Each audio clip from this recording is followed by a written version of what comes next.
عالمی مارکیٹ میں تیل کی قیمت میں بڑی کمی، 2 روز میں تیل 17% سستا ہو گیا۔ برنٹ آئل کی قیمت $83 کے قریب ہو گئی، WTI کی قیمت $78 فی بیرل پر آ گئی۔ پاکستان نے تیل کے لیے بحر احمر کا راستہ اختیار کر لیا۔ PSNG کا جہاز تیل حاصل کرنے کے لیے سعودی عرب کی پورٹ پہنچ گیا۔ جہاز کل پاکستان کے لیے 73,000 ٹن خام تیل کے ساتھ روانہ ہوگا۔ PNSC کا ایک اور جہاز شالیمار وار زون سے تیل لادنے میں کامیاب ہوا، جو فجیرہ سے کراچی کے لیے روانہ ہو چکا۔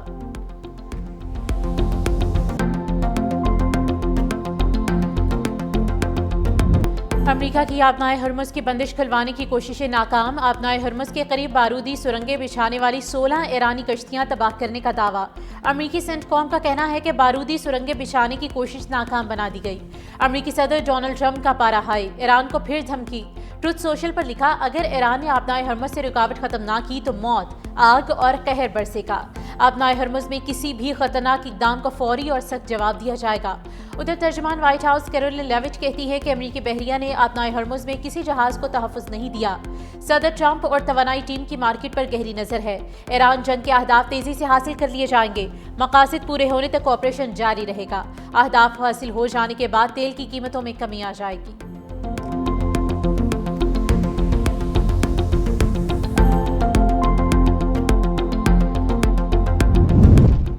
آبنائے ہرمز پر ہمارا کنٹرول ہے، پاسداران انقلاب کی امریکہ پر کرارا جواب۔ پاسداران انقلاب کی بحریہ کے نیول کمانڈر علی رضا تنگسیری نے اپنے ایک بیان میں کہا کہ آبنائے ہرمز سے گزرنے والے امریکی یا امریکی اتحادیوں کے فوجی جہاز کو نشانہ بنایا جائے گا۔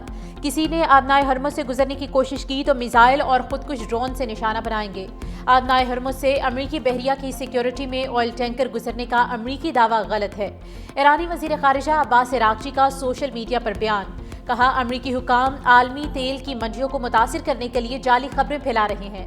موجودہ بحران 1973 سے بھی بڑا ہو سکتا ہے۔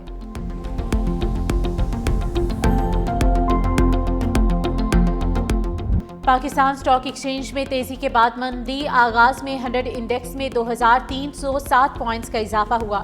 100 انڈیکس 1,55,000 پوائنٹس کی سطح پر ٹریڈ کر رہا ہے۔ ایشیائی اسٹاک مارکیٹ میں کاروبار چمک اٹھا، جنوبی کورین مارکیٹ میں تیزی، جاپان، ہانگ کانگ اور شنگھائی اسٹاک میں بہتری کا رجحان۔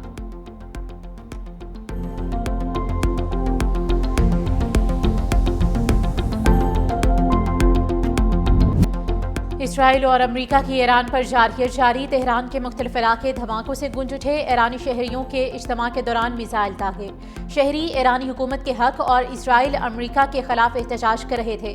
حملے کے باوجود ایرانی شہری پرچم لہراتے ہوئے اور اللہ اکبر کے نعرے لگاتے رہے۔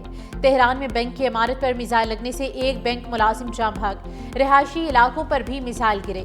اسرائیل کی لبنان میں جارحیت، شہر جویا پر اسرائیلی حملہ، میئر فواز اور بلدیاتی کونسل کے رکن عباس جاں بھاگ۔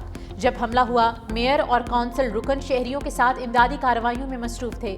حملوں میں طبی عملے کے 15 اہلکار بھی جاں بھاگ، 30 زخمی ہوئے۔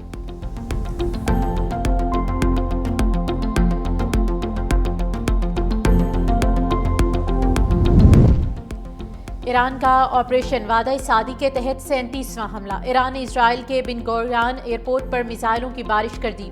عراقی کردستان کے شہر اربیل میں امریکی اڈے پر بھی میزائل داغے، امریکی وکٹوریہ ایئر بیس پر بھی ڈرون حملہ کیا۔ اسرائیلی علاقے بیر یعقوب پر خیبر شکن میزائل داغے، 1 ٹن وار ہیڈ کے ساتھ القدر میزائلوں سے حملہ کیا گیا۔ سپر ہیوی خرمشہر میزائل سے مسلسل 3 گھنٹے تک حملے کیے۔ حملوں میں تل ابیب، یروشلم اور حیفا کے فوجی اور مواصلاتی مراکز کو نشانہ بنایا۔ بحرین کے دارالحکومت منامہ میں امریکی 5 بحری بیڑے کے ہیڈ کوارٹر پر بھی حملے کیے۔ ایران کے UAE میں امریکی فوجی اڈے پر بھی حملے، سعودی عرب کا کہنا ہے کہ اس نے پرنس سلطان ایئر بیس کی جانب جانے والے 6 بیلسٹک میزائلوں کو روک کر تباہ کیا، آئل فیلڈ کی طرف اڑنے والے 2 ڈرونز کو بھی روک دیا۔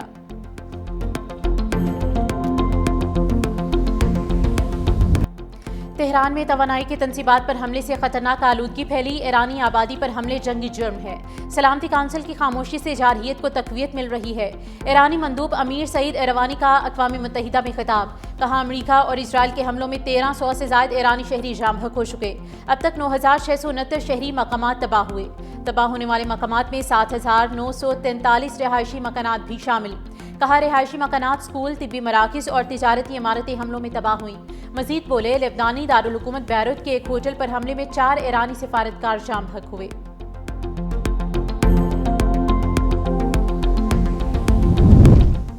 ایران کو تباہ کرنے کی دھمکی دینے والے تاریخ سے نابلد ہیں، بڑے آئے اور چلے گئے، ایران قائم رہا۔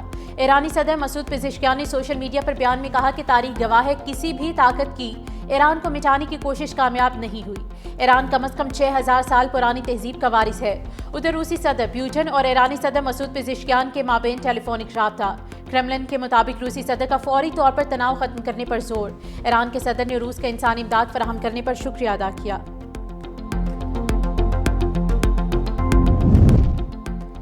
سیکرٹری جنرل UN انطونیو گوتریس کی ایرانی وزیر خارجہ عباس عراقچی سے ٹیلی فونک گفتگو۔ انطونیو گوتریس نے کہا کہ فریقین بین الاقوامی قانون کا مکمل احترام کریں، شہریوں اور شہری تنصیبات پر حملوں سے گریز کیا جائے۔ دوسری طرف وزیر خارجہ عباس عراقچی کا مصری ہم منصب بدر عبدالعاطی سے ٹیلی فونک رابطہ۔ کہا خطے میں امریکی اڈوں اور اثاثوں پر حملے اپنے دفاع میں کیے گئے۔ ایران ہمسائے ممالک کے ساتھ دوستانہ اور برادرانہ تعلقات برقرار رکھنا چاہتا ہے۔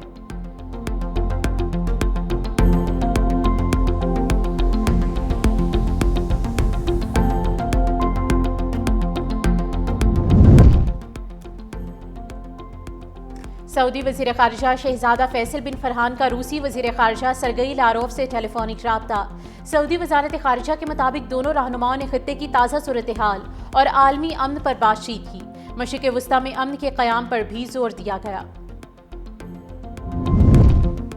پاکستان اور کویت کے تاریخی اور برادرانہ تعلقات کی توثیق۔ وزیر خارجہ اسحاق ڈار کی کویت کے وزیر خارجہ سے ٹیلی فونک گفتگو۔ خطے کی تازہ صورتحال اور کویت پر حملوں پر گہری تشویش کا اظہار۔ پاکستان کی قیادت اور عوام کی جانب سے کویت کے ساتھ مکمل یکجہتی کا اظہار۔ خطے میں امن و استحکام کے لیے فوری مذاکرات اور کشیدگی میں کمی کی ضرورت پر زور۔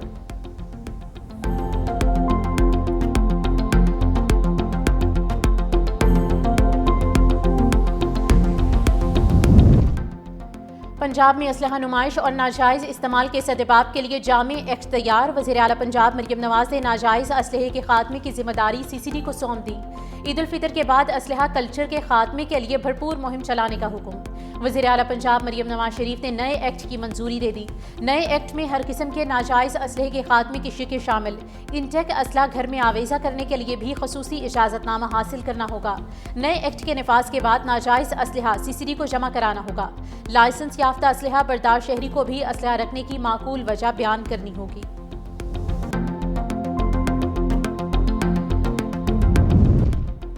پشاور میں 9 مئی کو ریڈیو پاکستان پر حملہ کیس۔ انسداد دہشت گردی عدالت پشاور میں کیس کی سماعت۔ وزیر اعلیٰ KP سہیل آفریدی ریڈیو پاکستان حملہ کیس میں نامزد۔ تفتیشی افسر نے چالان عدالت میں پیش کر دیا۔ چالان میں وزیر اعلیٰ، سابق صوبائی وزراء تیمور سلیم جھگڑا، کامران بنگش، ضلعی صدر عرفان سلیم اور کارکن عامر چمکنی نامزد۔ تفتیشی افسر نے کہا کہ پولیس نے پنجاب فورینسک لیب رپورٹ اور نادرا رپورٹ کی بنیاد پر وزیر اعلیٰ سمیت دیگر ملزمان کو نامزد کیا۔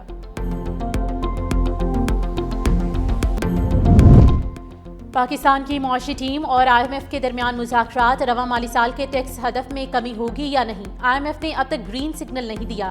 ذرائع کے مطابق پاکستانی معاشی ٹیم نے ورچوئل میٹنگز میں اہم امور پر بریفنگ دیتے ہوئے IMF کو نئے بجٹ کے لیے ٹیکس تجاویز اور معاشی صورتحال سے آگاہ کیا۔ تنخواہ دار طبقے کو ریلیف دینے کی تجاویز پر بھی بات چیت ہوگی۔ سپر ٹیکس کے خاتمے کا معاملہ IMF کی منظوری سے مشروط ہے۔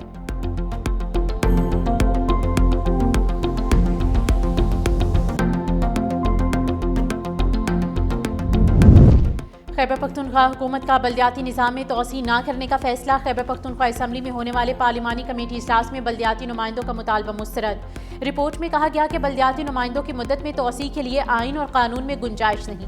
Khyber Pakhtunkhwa local government act 2013 کے تحت مدت میں توسیع قانونی طور پر ممکن نہیں۔ بلدیاتی نمائندے عوام کے ووٹوں سے منتخب ہوتے ہیں۔ مدت میں توسیع مناسب نہیں۔ کمیٹی نے ڈسٹرکٹ میئر کی بحالی اور لوکل گورنمنٹ کی ایکٹ میں ترمیم کی سفارش کی۔